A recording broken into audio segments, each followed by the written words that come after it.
So I'm going to demonstrate how to start a class full of students. What I want to do is give them a verbal cue. So in this case, it would be go. But I want to give clear instructions beforehand. So I'll say to the class, when I say go, we're going to do this, and that, the activity. So I'll make sure everyone's ready, check for understanding. On your mark, get set, go. And that's their cue. Now to stop the class, I also want to give a verbal cue, but since they're doing something, I want to slow them down first. So I'll do a countdown. So I'll say, I want everyone to freeze in 5, freeze in 4, freeze in 3, 2, 1, freeze. Everyone should be frozen. Now I'm going to demonstrate how I will divide the class into pairs. By doing that, I'll tell the class to line up in a straight line. Hopefully there's a visual for them, a line on the blacktop or in the gym. And I will number them. But instead of me just giving them their number, 1 or 2, I want them to tell me the number so they remember it. And when it's time to divide them, they know where to go. So for example, they'll be on a line, and I'll go down the line, 1, 2, and I'm going to point and have them tell me, once again, so they internalize what number they are. I go all the way down, and I'll say 1s over here, you're 2 on this side. And hopefully by that point, they know what they are, and they split to their side. And that's how I would divide the class into 2.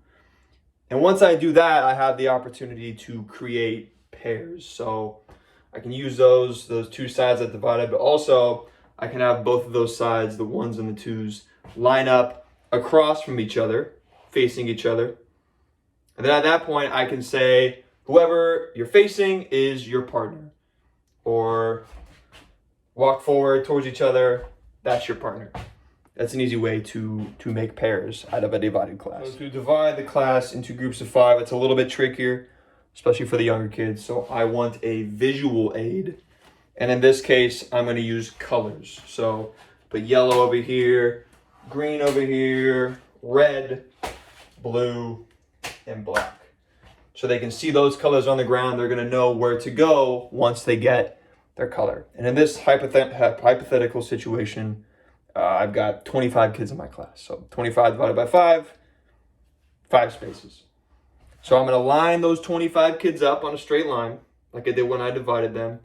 And I'm going to go down and I'm going to give them a color. And when I give them that color, they're going to go to that space and wait for the next instruction. So red, green, blue, black, yellow. As I'm saying that, they're going to their spot.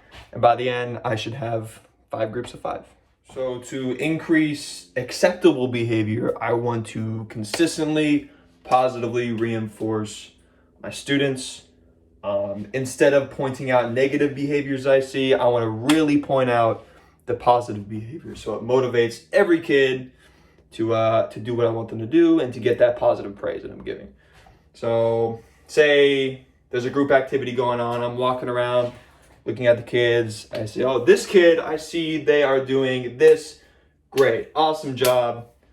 Go around, just give constant verbal praise for acceptable behavior, and hopefully that'll motivate each kid to engage in that acceptable behavior. So to decrease unacceptable behavior, I still want to use that positive praise, but use a certain tone to where the kids know they need to change behavior. So, for example,